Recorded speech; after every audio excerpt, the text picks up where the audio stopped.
नमस्कार, मंथन में स्वागत है आप सभी का। आज हम बात करेंगे कर्क राशि के जातकों के विषय में। देखिए, राशियां अलग अलग हैं, हम सबका व्यक्तित्व भी अलग अलग है। अब कौन सी चीज किसे प्रभावित करती है, अक्सर ये हम समझ ही नहीं पाते। एक ही राशि के दो जातक जो हैं, उनके जीवन में बहुत अलग अलग घट रहा होता है। ये सब सिर्फ इसलिए क्योंकि हमारी जन्म कुंडली सबकी पर्सनलाइज्ड है। हमारे अपने कर्मों यानी प्रारब्ध के अनुसार हमारी जन्म कुंडली बनी है। हमारे अपने कष्ट होते हैं, अपनी खुशियां होती हैं, लेकिन अपने कष्टों से उबरना कैसे है, अपने अच्छे पलों में कैसे उसका अधिक फायदा उठाना है, ये समझने के लिए हमें किसी न किसी ऐसे व्यक्तित्व, ऐसे विद्वान की आवश्यकता होती है जो कुंडली की सही विवेचना कर सके।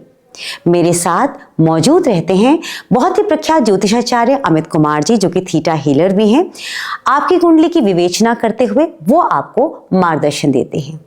आज हम जानेंगे कर्क राशि के जातकों के विषय में। तो जितने भी कर्क राशि के जातक हैं, अपने बारे में बहुत ध्यान से सुनिए। अगर आपको लगता है कि आपको पर्सनली कुछ सवाल पूछने हैं तो आप डिस्क्रिप्शन में दिए गए नंबरों पर कॉल कर सकते हैं। देखिए, कर्क राशि वालों के लिए अगर देखा जाए कि कैसा जाएगा फरवरी का महीना, तो कई तरह का परिवर्तन हो रहा है। इन परिवर्तनों पे ध्यान दिया जाए तो ही समझ में आएगा कि फरवरी का महीना कैसा जाएगा।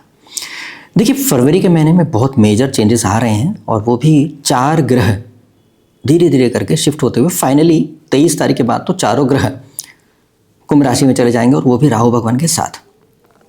तो इससे क्या होगा, कई तरह का परिवर्तन आने का बनता है। कुंभ राशि वालों के लिए विशेष तौर पे बहुत सारे चेंजेस देखने को मिलेंगे, जिसमें अगर सावधानी बरतेंगे तो समय का लाभ ले पाएंगे, और सावधानी नहीं बरतते हैं तो बहुत नुकसान भी हो सकता है।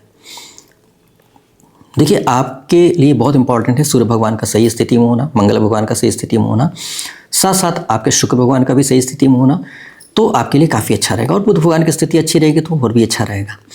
देखिए, ये सारे ग्रह राहु भगवान के साथ पहुँच जा रहे हैं बारी बारी से। तो ऐसी स्थिति में क्या है कि आपके मन में चिड़चिड़ापन हो पाना, परेशान हो पाना, डिसीजन नहीं ले पाना, उग्रता आ जाना, बहुत ज़बरदस्त तरीके से क्रोध आ जाना और अपने मुख से अपशब्द बोल देना, ऐसी स्थिति बनती है। तो ऐसे में बहुत ध्यान रखने की ज़रूरत है कि आप अपने आप को संभाल के चलें। क्रोध नहीं करना है, इस बात का ध्यान रखना है। क्रोध करने का कोई फ़ायदा हो तो मुझे ज़रूर बताइएगा। कुछ क्रोध करने का कोई फ़ायदा है? क्रोध करने का फ़ायदा सिर्फ तभी होता है जब आपको लड़ना होता है, और लड़ना तभी चाहिए जब वाकई कोई जेन्युइन रीज़न हो। भाई, लड़ना कब है? जैसे मान लीजिए आपके बच्चे को शेर उठा के ले जाने वाला, शेर आ गया तो अब शेर से लड़ना है आपको, तो आपके बच्चे की रक्षा करने के लिए लड़ रहे हैं, तो वो अच्छी बात है, जेन्युइन कॉज है। अपने देश की रक्षा करने के लिए अगर फौजी लड़ रहे हैं तो वो लड़ना जेन्युइन कॉज है, क्योंकि अपने देश की रक्षा करनी है। लेकिन इसके अलावा लड़ने का कोई खास फ़ायदा नहीं होता है, क्योंकि फाइनली आपको सोसाइटी में रहना है, मिलजुल के रहना है, परिवार में रहना है, मिलजुल के रहना है। तो आप लड़ेंगे तो फिर फाइनली होता क्या, समझौता ही करना पड़ता है। वैसे भी कितनी भी बड़ी लड़ाई होती है, होता तो अंत समझौते से ही है। तो इसलिए अगर आप अभी लड़ने के बजाय कोशिश करें कि समझौता करें, या फिर आप क्षमा कर दें सामने वाले व्यक्ति को, बेशक उसकी गलती हो, तो समझदारी ये है कि क्षमा करके आप निकल जाएं, तो अपनी ऊर्जा वेस्ट नहीं करेंगे और अपने सही तरीके से अपने काम को ट्रैक पे रखेंगे। लड़ लेंगे तो क्या, एनर्जी का लॉस हो जाएगा और आपका ऑफ ट्रैक हो जाएगा, आपका डिस्टर्ब हो जाएगा, तो उससे आपका नुकसान ही होएगा। सामने वाले व्यक्ति का मान लीजिए 100% आपने नुकसान कर दिया, लेकिन आपको तो 50% भी नुकसान हुआ, तो नुकसान तो है ही ना। तो इसलिए क्या है कि अच्छी भावना के साथ आप लड़ाई में न पड़े तो आपके लिए अच्छा रहेगा। आपके मन में बहुत उग्रता आने का बन रहा है, इसीलिए मैंने कहा, क्योंकि देखिए मंगल ग्रह जो है वो आपके जो अष्टम घर में पहुंच जाएंगे, और वो भी राहु भगवान के साथ, जो अच्छी स्थिति नहीं बन रही है। तो ऐसी स्थिति में आप बहुत ज़्यादा गहराई से किसी बात को सोच करके कुंदक में आ जाएंगे और गुस्सा आ जाएगा आपको। ऐसी स्थिति होने का तो बनता ही बनता है।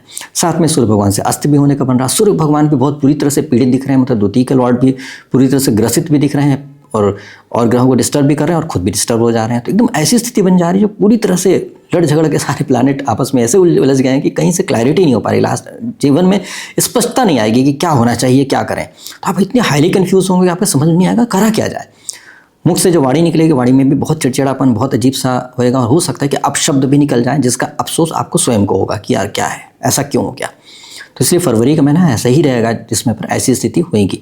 तो इसलिए आपको क्या करना है, ऐसा होने का बनता है, ये मैंने आपको बता दिया, क्योंकि ज्योतिष कह रही है कि ऐसा होएगा।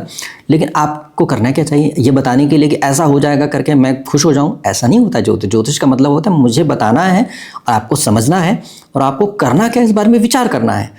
क्योंकि अभी तक आपको पता नहीं है कि कैसी स्थिति होने वाली है। अब ज्योतिष से पता लगेगा कि ऐसी स्थिति हो जाएगी तो आप क्या करेंगे, ऐसी स्थिति न होने के लिए क्या किया जा सकता है, इस पर ध्यान देंगे। तो क्या करना चाहिए, कैसे करें कि ऐसी स्थिति ना हो, इसके लिए बहुत ज़रूरी है कि आप सूर्य भगवान की पूजा आदित्य हृदय स्तोत्रम के साथ करें।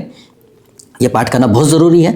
देखिए, संकल्प, विनियोग, न्यास वगैरह जरूर कीजिएगा। लोग क्या करते हैं, शुरू जाते हैं सीधे ततो युद्धपरि शांतम चिंतया स्थितम ऐसे करके शुरू करते हैं। 31 श्लोक हैं, वो सारा श्लोक पढ़ जाते हैं, सोचते हैं कि बहुत अच्छा काम कर लिया, लेकिन कुछ नहीं होने वाला है इससे। पहले संकल्प करें, आपका किस समय पर आप कर रहे हैं उसमें का विक्रम संवत, महीना, तिथि, नक्षत्र सभी बोल करके आप बोले कि मैं करने जा रहा हूँ, और संकल्प हाथ में जन्म लेकर के, इस तरह से का संकल्प लेकर के करेंगे, भाई करने जा रहा हूँ, उसका फल मुझे तत्क्षण प्राप्त हो, ऐसा करके बोल करके ही भूमि पे गिराएगा। इसके बारे में आपको कोई दूसरे वीडियो बना देंगे जिससे आप संकल्प कैसे किया था उसके बारे में आपको पता चल जाएगा।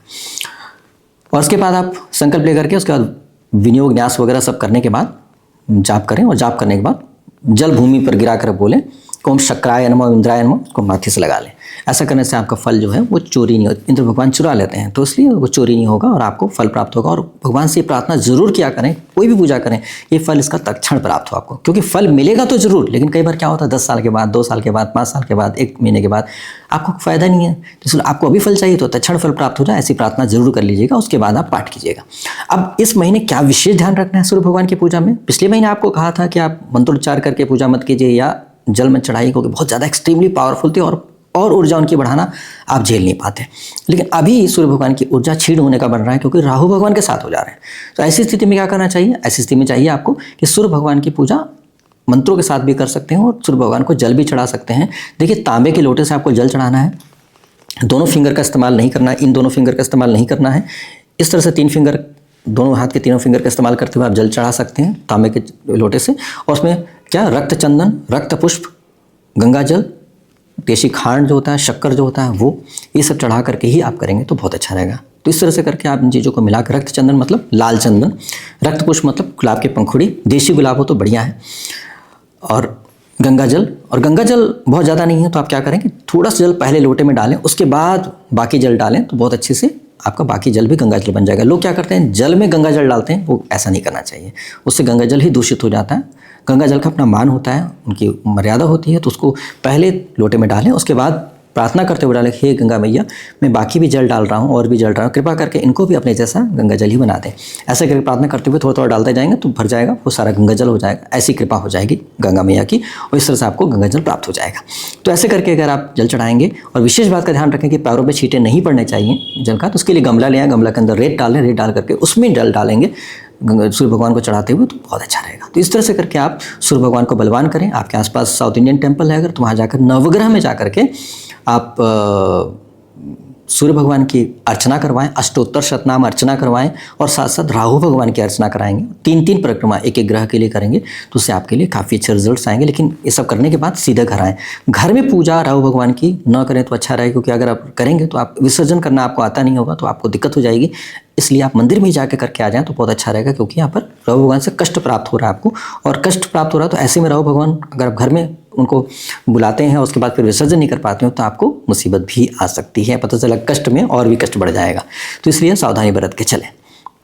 तो ऐसे करके आप चलेंगे तो आपके लिए बहुत अच्छा रहेगा। अपने संतान से आपको कुछ कष्ट हो सकता है, तो इसलिए आप बहुत सीरियसली बात लेकर के कोई बहुत बड़ा डिसीजन न ले लें, आपस में मतभेद न कर लें संतान के साथ, तो आप अच्छा रहेगा। नहीं तो बाद में आपको पछतावा होगा। देखिए, जीवन साथी के साथ आपका संबंध बेहतर होएगा, ऐसा होने का बन रहा है। अभी थोड़ा सा था कि थोड़ी सी उग्रता वाली बात, थोड़ा सा हाई एनर्जी वाली बात दिख रही थी, लेकिन अब थोड़ा सा परिवर्तन आ जाएगा। मतलब जीवन साथी की स्थिति अच्छी होने का बन रहा है। मतलब कुछ भी हो, इस राशि में एक अच्छी बात दिख रही है कि जीवन साथी की स्थिति बहुत अच्छी बनेगी। अब जीवन साथी की स्थिति अच्छी बन रही है तो आपको चिंता करने की आवश्यकता ही नहीं, क्योंकि आपका हाफ पार्ट, मतलब आपका बेटर हाफ तो बहुत अच्छी स्थिति में है ही, तो आपको उनका सहयोग लेना चाहिए। जीवन साथी से मदद लीजिए, कोई दिक्कत है, परेशानी हो, उनसे सहायता लीजिए, कि उनकी ऊर्जा अच्छी दिख रही है। तो ऐसे में आपको बहुत अच्छा रहेगा संतुलित तरीके से जी पाना। भगवान ने ऐसी कृपा कर रखा है कि आपको ऐसे जीवन साथी प्रदान किया हुआ होगा निश्चित तौर पर, जिसकी ऊर्जा से आप लाभ ले सकते हैं। तो इस तरह से आप अपने आप को बेटर स्थिति में पा सकते हैं। साथ साथ ये भी दिख रहा है कि भगवान की कृपा भी आपको मिलने का बन रहा है, दैविक कृपा भी मिलने का बहुत अच्छा योग दिख रहा है। तो ऐसी स्थिति में बहुत ही सोच समझ के चलेंगे तो आपके लिए अच्छा रहेगा। मतलब भगवान से प्रार्थना करके चलेंगे। तीर्थ स्थान जाने का भी योग बन रहा है, लेकिन मेरी सलाह रहेगी कि आप बीच में बहुत यात्राएं ना करें, खासतौर पर रिस्क वाली यात्राएं न करें तो अच्छा रहेगा, क्योंकि कुछ दुर्घटना होने के चांसेस भी बन सकते हैं, क्योंकि आपका डिफेंस मैकेनिज्म बहुत अच्छा नहीं दिख रहा, और साथ साथ आपका इम्यून सिस्टम भी बहुत अच्छा नहीं होगा, इसलिए आप बीमार भी हो सकते हैं और साथ साथ दुर्घटना होने के चांसेस बन सकते हैं। इसलिए ऐसी यात्रा जहाँ पे खतरा हो सकता है ना जाएं। आसपास के किसी धार्मिक स्थान पे या मंदिर में, ऐसी तीर्थ स्थान पे जाना हो तो जा सकते हैं, लेकिन वह भी सावधानी बरत के जाएंगे तो आपके लिए अच्छा रहेगा। तो इस तरह से बहुत ही सावधानी बरतते हुए, बहुत ही समझदारी से अगर चलेंगे तो ये महीना बहुत अच्छा जाएगा।